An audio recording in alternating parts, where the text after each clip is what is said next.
O humus, por ser a matéria orgânica em estágio final de decomposição, ele é mais reativo na terra.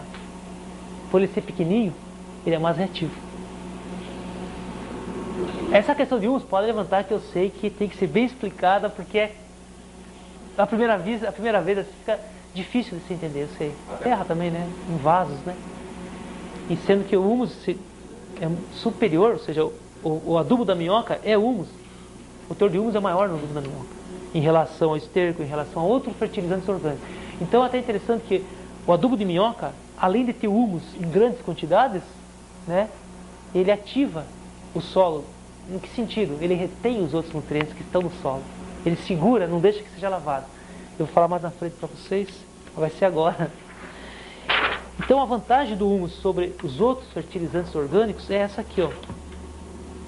Que o humus, devido à sua composição físico-química, né, ele estimula a alimentação mineral das plantas. Vocês podem observar que tem as pessoas que, quando tem uma lavoura perto dos canteiros, começa a aparecer raízes fininhas para dentro do canteiro. Esses dias foi interessante, o produtor me chamou, falava uma pedágio, porque está aparecendo fungo no meu canteiro.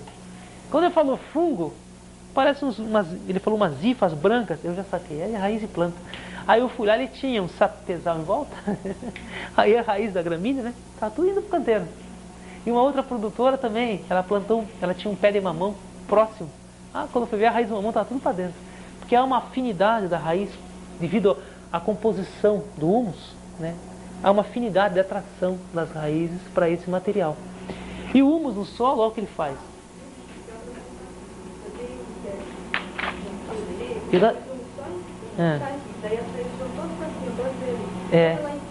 Até foi interessante, eu fiz uma adubação em cova de milho. Eu adubei o milho na cova, no suco, né? No suco. E notei que a planta, a raiz se concentrou nesse ponto. Teve um produtor que falou para mim que ele fez o contrário, né? Ele plantou milho e depois ele colocou em cobertura ao lado do pé. Aí as raízes, como ela comentou, ficaram tudo em superfície, ficaram tudo assim bem próximo ao humus. Então realmente essa atração se dá devido ao fato do humus ter esse tamanho pequenininho, ele é reativo, então ele atrai a raiz da planta. Então quando eu falo humus, eu quero dizer o seguinte, que existe humus no esterco. Só que para o esterco aumentar essa quantidade, a natureza vai demorar muito mais tempo. Está entendendo? E quando a minhoca come, esse tempo se reduz em 40 dias. Se for deixar na natureza, vai levar anos para decompor. E a minhoca acelera isso tudo. Ou seja, a minhoca fragmenta esse material, né?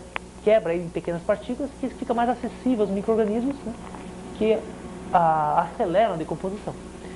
Bom, então o humus, ele estimula o crescimento radicular. Dependendo da dose, ele estimula a formação de flores, que ele pode até inibir também, às vezes, a formação de flores, no caso da violeta. E a gente vai ter que... O próximo passo da utilização do vermicomposto, do humus, de minhoca, eu acho que é. Eu acho que é aí. É.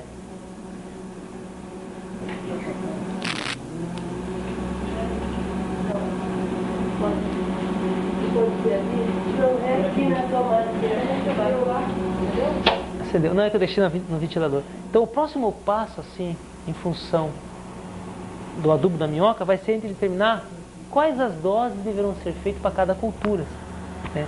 Em função dos nutrientes que tem no humus e daqueles que a gente pode acrescentar para deixar eles adequados a cada cultura.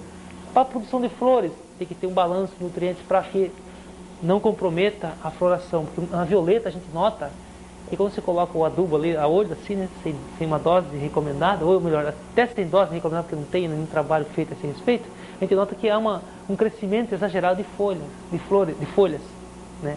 Então isso para hortaliças de folha verde é bom pôr humus assim, uma quantidade até, é bom se você chegar numa quantidade adequada, né? Mas não tem problema se for no excesso. Agora, para quem vai produzir flores, já compromete. A gente vai ter que fazer um trabalho para determinar qual a dose adequada para as flores, para a gente poder ganhar esse mercado. Que para flores compromete um pouquinho. Bom, em função também dele ser muito pequenininho, ele reage com os micro-organismos do solo. Então eles reagindo com os micróbios do solo, os micróbios degradam os nutrientes e passam para a planta. Por isso então que o humus tem um efeito até de melhorar a eficiência dos adubos na terra. Então, o fertilizante, o composto, o verme composto, que chama humus de minhoca, você vê que ele, além de fornecer nutrientes, devido a ele ser muito pequenininho, ele segura os outros nutrientes ao seu redor. Ele funciona como um catalisador, como um aditivo, né? Porque quando eu aumento a quantidade de humus na terra, o que acontece? Eu aumento a retenção desses nutrientes. A chuva vem, não consegue tirar ele, porque ele está ligado naquela força que eu falei, precisa da colherinha. Ele retém os nutrientes igual a colherinha do café, que fica aquela gotinha ali, não fica? Só a raiz da planta tem a força de extrair do humus esses nutrientes. Então ele funciona como o que? Um reservatório, ele retém esse material. Se você tiver pouco humus, o que acontece? A chuva vem e lava. Se você aplicar esterco na terra, o que acontece? A quantidade de humus é pequena. Então você não vai sentir esse efeito do esterco. Agora, se aplica o verme composto, que tem humus em quantidade maior que o esterco, você vê o efeito na planta. Aqui tem uma acerola, né? É até interessante, você vai ver uma acerola que está muito bem desenvolvida em função disso. Então, isso aqui mais ou menos é o que acontece, né, no solo. E o resultado é esse. Ó. Quando a gente vai fazer a análise do solo, nesse trabalho aqui, eu não coloquei aqui a dose de 50 toneladas de esterco. Eu peguei a recomendação técnica, ali falava assim para mim, ó, bem atenção, 50 toneladas de esterco, mais adubo mineral e calagem recomendada para a cultura. Foi esse aqui, eu peguei